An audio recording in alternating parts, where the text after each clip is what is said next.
Hello à tous, j'espère que vous allez bien. Bienvenue dans cette nouvelle vidéo. Alors aujourd'hui on se retrouve pour le jour 23 du mois novembre couture et je vous propose un tuto pour réaliser ce magnifique patron.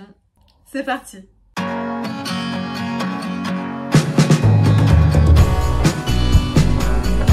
Alors aujourd'hui j'ai réalisé ce petit top, donc c'est un patron que j'ai acheté sur Etsy. Et à l'époque, je crois que j'avais vu passer des publications sur Instagram des réalisations de ce patron. Et je trouvais le haut vraiment très joli. Et je voulais absolument avoir ce patron. Donc du coup, je l'avais cherché partout. Et j'avais réussi du coup à le trouver sur Etsy. Donc je vous mettrai évidemment les références en barre d'infos.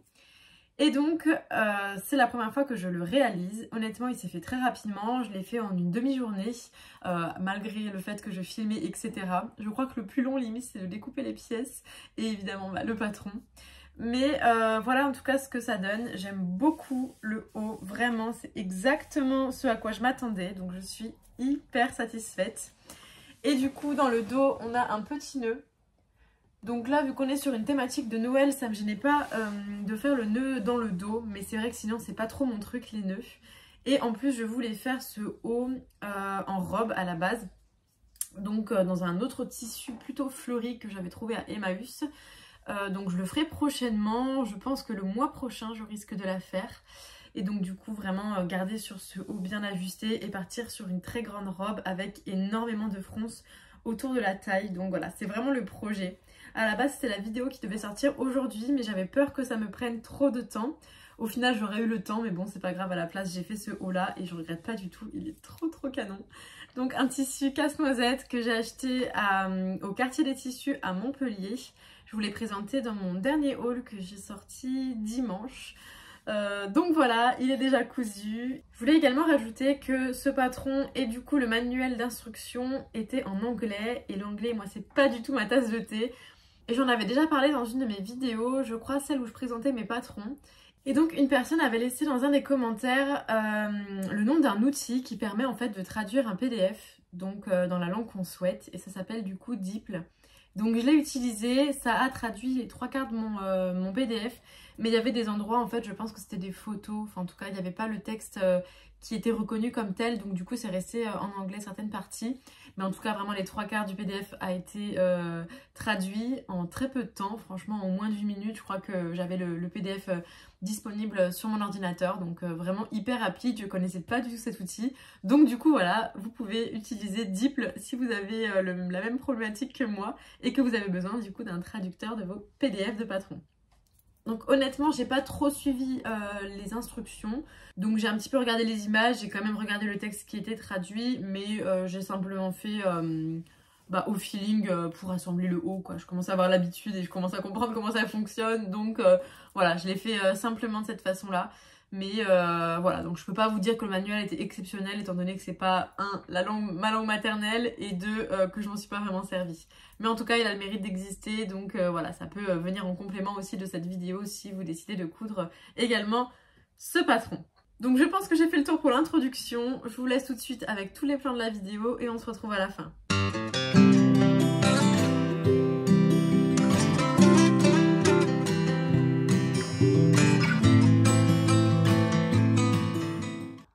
Alors du coup, je vous montre un petit peu toutes les pièces. Donc ce que je trouve pas mal, c'est qu'on a des pièces pour la doublure et des pièces pour le tissu. Là où d'habitude, dans beaucoup de patrons que j'ai fait, c'est toujours la même pièce en fait.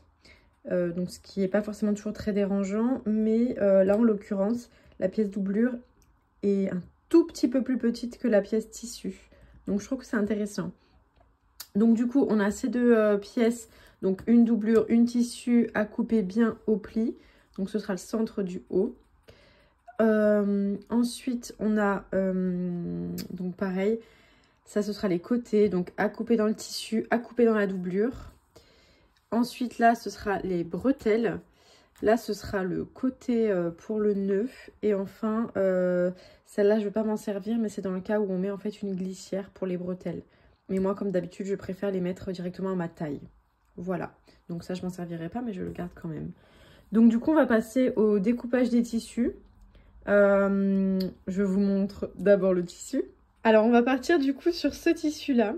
Donc je vous l'ai présenté dans le haul que j'ai sorti ce dimanche sur ma chaîne. Donc je l'ai acheté tout récemment. Et en fait, du coup, je voulais l'utiliser pour Noël et notamment faire des serviettes de table avec. Donc je vais voir en fait ce qui me restera après avoir fait mon haul. Si j'ai assez pour faire les serviettes de table pour tous mes invités. Sinon, j'irai en racheter, c'est pas grave. Comme ça, je serai assortie aux serviettes de table.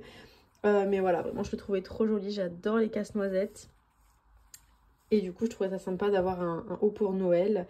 Alors, oui, il est débardeur. Mais vu que je fais Noël chez moi, je risque de courir de partout. Donc, c'est pas très gênant. Et puis, en plus, vu qu'il y a le nœud dans le dos, ça fait un peu paquet cadeau. Donc, je trouvais ça sympa. D'autant que, bon, je suis pas très nœud. Je pense que si je refais ce patron, et ce sera le cas, c'est prévu, je vais faire différemment le dos. Mais du coup, dans un premier temps, pour Noël, au moins ça me permettra d'appréhender un peu le patron. Et de le faire avec un nœud dans le dos. Voilà, donc on va passer au découpage.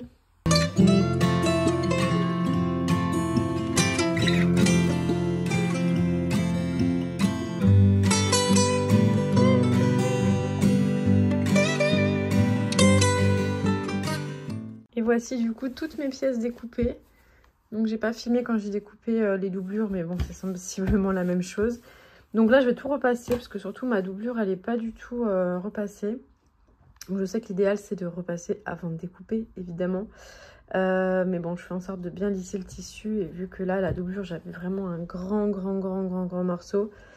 Voilà, j'avais la flemme de le repasser avant, mais du coup je vais le faire maintenant. Et de même pour toutes mes petites pièces. Voilà, donc je ressors la planche à repasser et on fait ça.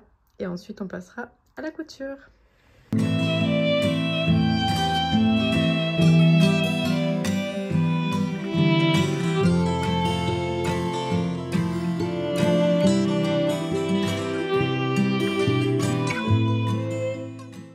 Bon, alors ça y est, toutes les pièces sont repassées. Donc là maintenant, on va pouvoir assembler dans le tissu principal donc le devant avec les deux côtés devant. Du coup, j'ai reporté les repères du coup qui vont pouvoir assembler les pièces. J'ai fait la même chose sur la doublure. Hop et hop. Donc du coup, on va passer à l'épinglage et puis à la couture. C'est parti!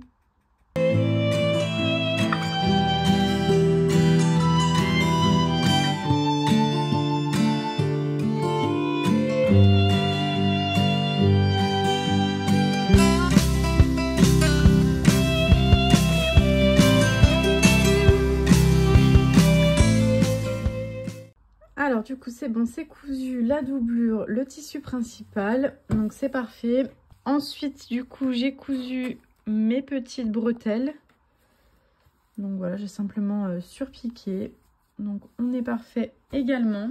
Alors la prochaine étape du coup ça va être les deux grandes bandes. Alors si je me trompe pas, ils n'ont pas dit les découper dans une doublure. Mais moi je vais quand même les découper dans une doublure, je trouve que ça va être plus joli. Parce que sinon, quand on va faire le nœud, on va voir l'envers du tissu. Et je préfère qu'on voie un peu de blanc. Donc du coup, je vais le découper deux morceaux pour les bandes.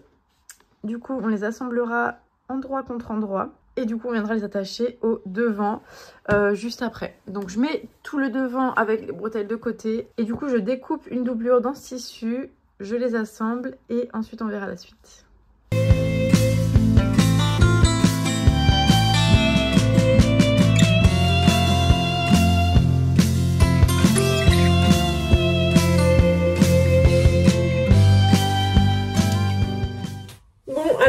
C'est bon, les deux côtés du nœud sont faits, donc c'est parfait. J'ai juste laissé une ouverture ici du coup pour retourner l'ouvrage. J'ai poussé les coins et de toute façon cette ouverture elle sera prise en sandwich entre la doublure et le tissu principal du devant. Donc maintenant ce qu'on va faire, hop, on va prendre donc endroit contre endroit les deux pièces du devant. On va venir y inclure juste aux extrémités ici et ici les bretelles. On va les faire passer à l'intérieur donc comme ceci et comme ceci. Donc là, on va pouvoir piquer en haut pour bloquer les 2 bretelles. Il faut que je dispose mieux, hein, évidemment, mais c'est juste pour vous montrer. Donc dans un premier temps, on va faire une piqûre en haut pour bloquer les bretelles.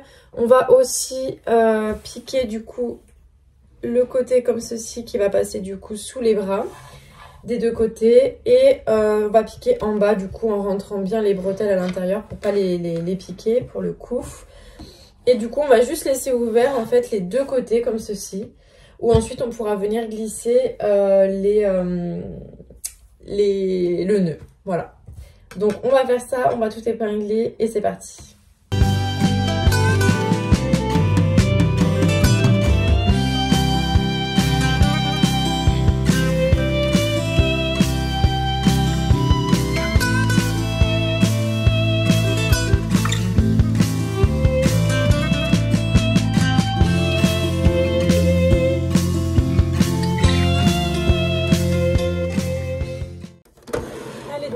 Piquer le premier côté qu'on vient d'épingler.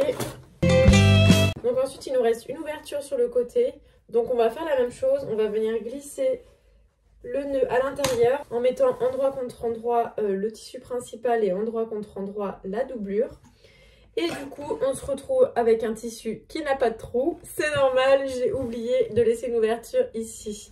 Donc je vous aurais mis un mot plus tôt dans la vidéo pour vous prévenir. Mais voilà, du coup je vais découdre ici, c'est pas grave. Et on va pouvoir retourner l'ouvrage de ce côté-là. Et je viendrai du coup le refermer ensuite à la main. Donc c'est parti, on enfile le côté du nœud. Donc voilà, les coutures sont terminées. Du coup je prends mon découvite pour pouvoir découdre l'ouverture en bas pour pouvoir retourner mon ouvrage évidemment. Donc là on a donc la fameuse ouverture qu'il va falloir recoudre, donc ça je vais le faire un point invisible à la main. Et enfin la toute dernière étape qui va nous rester, donc mis à part de bien pousser tous les angles, ça va être de venir accrocher le derrière de la bretelle dans le dos. Donc pour ça, il va falloir vraiment que je l'essaye et que je voie à quel endroit il faut que je l'épingle et surtout à quelle taille. Parce que vu qu'à la base, c'était censé être une bretelle réglable, et elle va être très très longue. Mais c'est pas grave, j'ai fait exprès de quand même de la faire aussi longue. J'ai respecté le patron, même si je savais que j'allais pas avoir besoin d'une aussi grande longueur. Du coup, là, ça se positionne vraiment bien. Donc c'est top. Et l'autre côté, pareil. C'est trop trop joli, je suis super contente, franchement. J'adore ce tissu et ça va faire un joli effet. En tout cas, j'ai hâte de l'essayer pour voir s'il est joli porté et s'il me va bien. Et ça, ce sera le suspense juste après. Donc, je me munis d'un fil, d'une aiguille. Hop! Et du coup, on va venir faire la petite couture invisible à la main.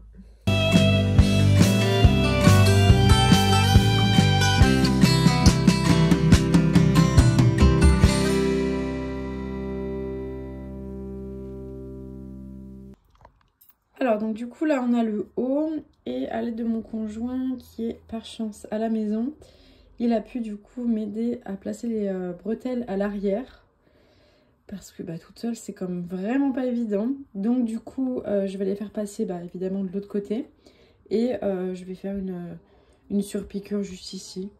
Donc ça aurait été plus propre de l'inclure dedans, mais c'est pas grave, ce sera pas gênant. Que ce soit en surpiqûre, ça se verra pas beaucoup. Alors, je vais essayer de faire une surpiqûre un peu discrète.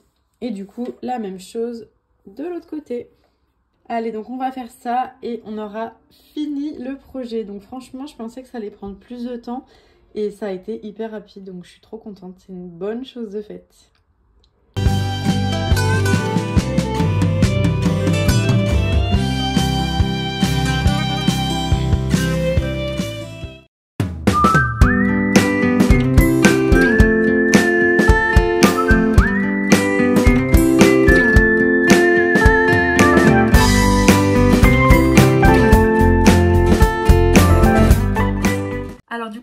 à la fin de la vidéo. J'espère qu'elle vous aura plu et qu'elle aura pu vous servir. Je suis donc très satisfaite de ma création, une de plus sur ce mois de novembre couture. Je commence à être assez fatiguée de sortir une vidéo par jour. Parce que si vous me découvrez grâce à cette vidéo, sachez que ce mois-ci, j'ai lancé sur ma chaîne le mois novembre couture qui consiste à vous publier une vidéo par jour, sauf le dimanche. Mais j'ai quand même les 2 derniers dimanches où j'ai quand même publié une vidéo, donc voilà, ça commence à faire un petit peu beaucoup une vidéo par jour, mais voilà, je suis très contente quand même de toutes les productions que j'ai faites et de tout ce que j'ai pu partager avec vous. Donc en tout cas, n'hésitez pas à aller voir mes vidéos depuis le début du mois si vous ne les avez pas encore regardées. Ou sinon, eh bien, on se retrouve dès demain pour une nouvelle vidéo. Et demain, on sera le 24 novembre. Et qui dit 24 novembre dit un mois avant le réveillon de Noël. Donc du coup, je vous prépare pour le 24 et le 25 novembre des vidéos en rapport avec Noël. Et en l'occurrence, la vidéo de demain, je vais vous partager toutes mes idées de cadeaux de Noël en couture. Donc restez connectés, n'hésitez pas à vous abonner pour ne pas louper les prochaines vidéos, à liker la vidéo pour me soutenir. Vous pouvez également laisser un commentaire, ça me fait toujours plaisir de vous lire. Si vous avez déjà réalisé ce patron, je serais très curieuse aussi de recevoir vos créations, donc n'hésitez pas. Surtout si vous avez rajouté une robe pour faire une jupe ou ce genre de choses, je serais très heureuse de voir vos créations. Vous pouvez également me suivre sur mes réseaux sociaux, Instagram et TikTok, IamSoleneva. En tout cas, je vous souhaite une bonne journée ou une belle soirée en fonction de l'heure à laquelle vous regardez cette vidéo. Et je vous dis à demain!